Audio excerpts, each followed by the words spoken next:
Yogiki Suritsuma! Imu-sama é realmente um dos vilões mais emblemáticos da cultura pop recente. Recente entre aspas, né? Porque fazem 200 capítulos que a criatura foi apresentada e agora nós estamos entendendo mais sobre os seus poderes, sobre suas habilidades e quão complexo ele pode ser através das suas inspirações e criações. E até mesmo quão misterioso ele também pode ser, visto que o Oda tem guardado a sua forma original. Isso se tem mesmo uma forma original. Mas, meus amigos, o Oda, há algum tempo atrás, revelou para nós um ponto muito importante. Há um tempo atrás, o Oda já tinha nos dado uma pista absurda sobre como Imu-sama está no controle de absolutamente tudo, inclusive até mesmo fora das páginas, quando tomou a sua cadeira como mangaka. Nós vamos falar mais sobre essa visão depois da vinheta.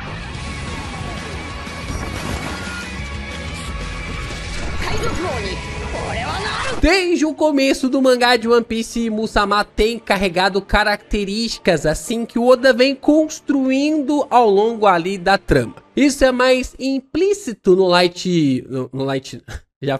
novel, né? Mas é no live action. Isso fica mais implícito no live action através da meio que tipo de uma base construída para focar em Imu como a mãe natureza ou até mesmo como o grande olho que está por detrás de tudo. Existe uma grande referência ali do governo mundial em relação a 1984. Existe uma grande referência ao grande irmão que está olhando tudo, né? O Big Brother que está observando toda essa ação, todas essas ações envolvendo a sua história. Desde ali de incidentes terríveis, como o que nós vimos recentemente, como Egghead, ou até mesmo clássicos como Ohara ou God Valley, nós observamos que tudo isso tem em mão de Imu-sama. Desde os mistérios envolvendo ali os Gorosei, passando diretamente para ações diretas ali do personagem. Imu tem se colocado através desse âmbito. E nessa situação, repleto de mistérios e até mesmo segmentos muito macabros, observamos Imu sendo construído como esse vilão que está no controle de tudo e de todos. A impressão que dá é que Imu é um cara extremamente paciente. Eu acho que você já viu esse meme. De que Imu acredita que pode vencer a todos pelo cansaço. Que não importa se passou 1 ano ou 800 anos. Para quem vive de forma eterna, né, 800, 900 anos. Para quem vive de forma eterna, não tem o medo da morte, não está ali à disposição para morrer, ele pode esperar o tempo que for. Que ele vai realmente esperar uma brecha, uma camada para conseguir agir com todo o seu poder, com toda a sua força através ali das batalhas contra os seus adversários. E é exatamente isso que Imu está fazendo agora em Elbaf. Imu teve paciência, esperou mais um pouquinho e soube realmente conquistar um gigante, um rei dos gigantes, que é alguém inocente. Ele esperou por muito tempo para que um rei ingênuo pudesse ser criado. É claro que o Harold, ele não foi forjado nesse sentido. Ele foi criado para ser um rei guerreiro que iria continuar atacando o terror entre as nações. Só que no caso, o Harold acabou sendo moldado, forjado para ser alguém que conectaria as nações. Imu usou essa ingenuidade do Harold para conseguir aplicar o seu plano e mostrar que a paciência é uma das maiores virtudes que até mesmo alguém maligno pode ter. Meus amigos, os próximos capítulos de One Piece vão dar o que falar, e se você quer continuar acompanhando esses conteúdos maravilhosos, você pode só acompanhar aqui no canal do Geek Brasil. Claro que tem outros canais também por aí,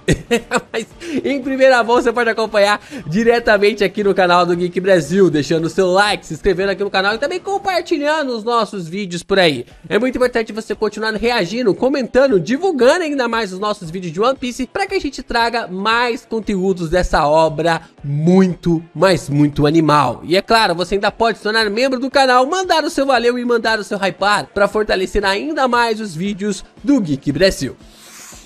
E como podemos observar lá em God Valley, Imu-sama não liga pra nada. Não liga ali no sentido de que vidas, até mesmo de entidades ou até mesmo de grupos que pertencem a seu governo, né, que fazem parte ali desse governo liderado sobre o seu mundo, Imu até mesmo ataca os marinheiros ao seu bel prazer. Criaturas levianas. Como até mesmo Saturno fala, os humanos são apenas insetos que se mataram aqui e outra ali, logo eles se reproduzem, logo nascem mais. Então eles não precisam se preocupar se vão desaparecer ou não, visto essa visão maligna e terrível que eles têm. Isso é um ataque muito devastador para mostrar que o governo mundial não tá nem aí. Por mais que muitos marinheiros, e provavelmente muitos dos marinheiros que estavam ali em God Valley não prestavam para nada, não valia nem o coturno que eles usavam, mesmo assim Imu ataca todas as suas forças, mediante ali aos agrupamentos que deveriam ser seus aliados.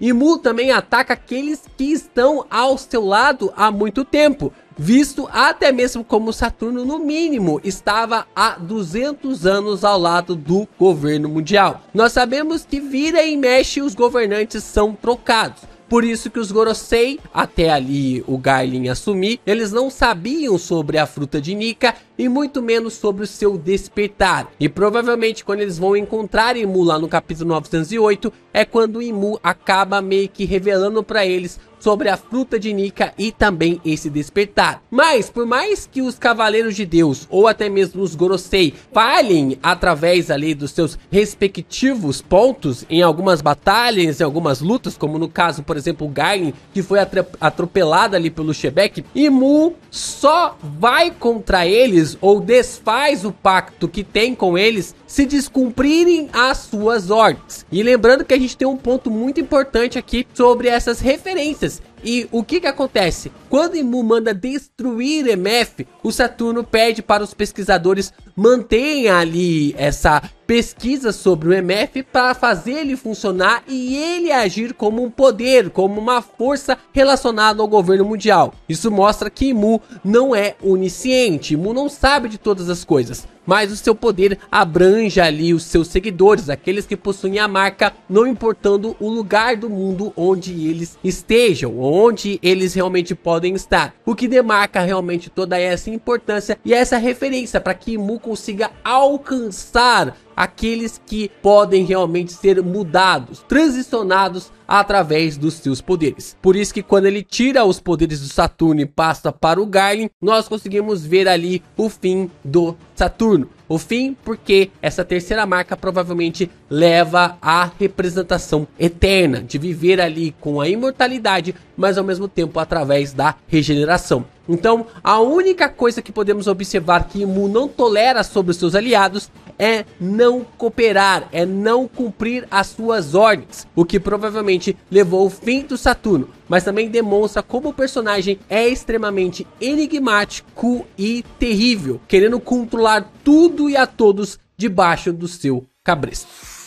E tudo começa a ficar ainda mais interessante através do Harold. A gente vai trazer um vídeo lá na sexta-feira para aprofundar mais esses detalhes envolvendo essa perspectiva de personagens em One Piece que acreditavam que estava fazendo o bem, mas estavam sendo manipulados para fazerem o mal. E essa é uma perspectiva muito interessante porque o Harold, ele se encaixa perfeitamente nesse ponto. Um personagem que achava que estava fazendo o bem, que estava sendo repleto de bondade, mas a sua bondade estava sendo usada para o mal. E através desse sentido, ele é ludibriado pelo governo mundial para criar um pacto com Imu-sama. Tanto ali nessa ambição para, assim, ter essa marca, quanto também para avançar para se tornar um cavaleiro de Deus. E esse pacto que ele acaba fazendo com Imu-sama o leva diretamente a lhe obedecer, sem questionar, sem conseguir mais controlar o seu poder. E o mais interessante em cima disso é que o Harold, ele vai fazendo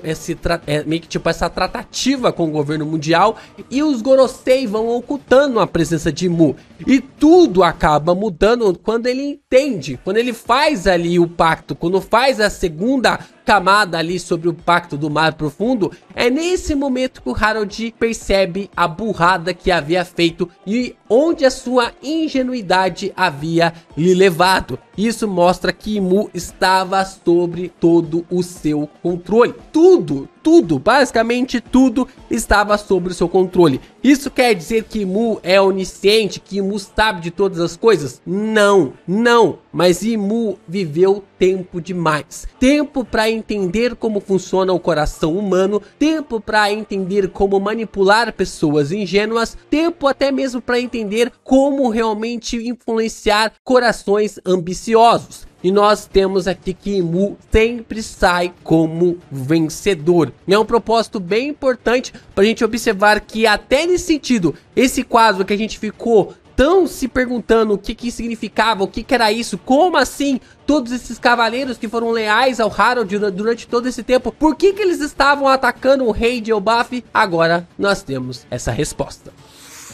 Há um tempo atrás, o Oda, ele acabou meio que revelando para nós essa imagem meio que enigmática e legal, né? A gente tem essa imagem aqui, eu acho que o zoom foi zoom demais, né? Então deixa eu tirar o zoom aqui. Nós então temos essa camada aqui de que o Oda, ele revelou essa imagem para nós de que Imu estava desenhando esse quadro. Esse quadro definitivamente é uma marca sobre a morte ali do rei Harold. Não a morte, mas sim ali esse confrontamento que acontece entre os soldados ali do rei Harold contra ele. E o que rola nesse sentido? Quando a gente tem a revelação desse boneco de pano de Imu, que acabou viralizando, gerando vários memes, levando Imu para passear, levando Imu ali para comer um McDonald's, levando Imu para comer um Burger King. Imu apareceu em vários lugares diferentes ali do Japão. O Oda pediu pra trazer um pra ele também. Tipo, não, quero um pra mim também, né? Traga pra mim também. E aí, Imu veio parar na casa do Oda e o Oda colocou Imu em várias coisas, em vários pontos ali na sua casa. E um dos pontos, o Oda colocou Imu, ou Oda, a equipe editorial, colocou esse Imu de pelúcia sentado em sua cadeira, segurando ali a sua caneta Nankin, bem no momento em que o Harold era morto. Ou seja, já era uma pista, já era uma resposta de que Imu estava manipulando tudo e a todos. Um cara paciente, meus amigos, um cara paciente consegue realmente tudo que almeja, né? Uma pessoa paciente ela consegue alcançar tudo que sempre almejou. E essa é uma característica, né? O Oda tá marcando de uma forma muito clara que Imu está no controle. Será que através da tinta, do poder da tinta, do poder da água, do poder de todas essas ramificações? Nós ainda não sabemos para onde que o Oda vai caminhar com Imu, mas o que sabemos é que Imu vai ficar em seu jardim o tempo que for necessário para começar a agir. E dessa forma, o tempo foi se passando e quando chegamos nos dias atuais, Imu está agora invadindo Elbaf e transformando todos os gigantes em seus soldados.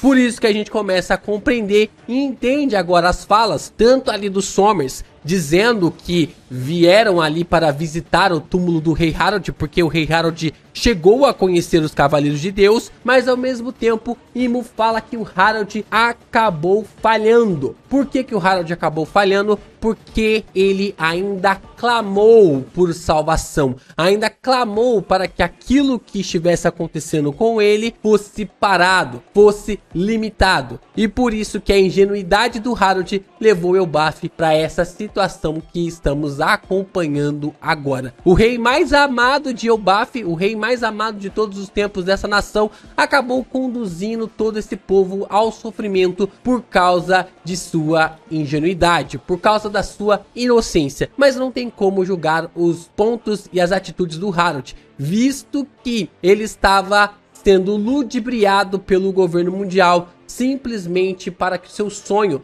fosse realmente a grande isca para que ele caísse na armadilha de Imu-sama.